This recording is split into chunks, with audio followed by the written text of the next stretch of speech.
तेज़ी से बाल लंबे करने का आसान टोटका। अगर आप अपने बाल तेज़ी से लंबे करना चाहते हैं और इन्हें मजबूत और घना बनाना चाहते हैं तो यहाँ एक ज़बरदस्त टोटका बताया जा रहा है, जिसके ज़रिए आप अपने बालों को लंबा, घना और बहुत खूबसूरत बना सकते हैं। इस टोटके को हफ्ते में 2 बार इस्तेमाल करें। सिर्फ 1 महीने के इस्तेमाल से आप नताइज देखकर दंग रह जाएंगे। इस नुस्खे को बनाने के लिए दर्ज अज्जा दरकार हैं। अंडे की जर्दी 1 अदद, एलोवेरा जेल 2 चम्मच, दही 2 चम्मच। बनाने का तरीका, तमाम अज्जा को अच्छी तरह मिलाकर पेस्ट बना लें। इस पेस्ट को बालों की जड़ों में लगाकर आधे घंटे के लिए छोड़ दें, फिर शैम्पू से बाल धो लें। इस टोटके को हफ्ते में 2 मरतबा दोहराएं।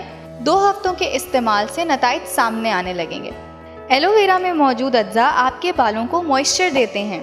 दही और अंडे में प्रोटीन और आयरन मौजूद हैं जो बालों के लिए बहुत मुफीद हैं। इसके अलावा अंडा और दही बालों में खुश्की भी ख़त्म करते हैं और बाल लंबे और घने भी करते हैं।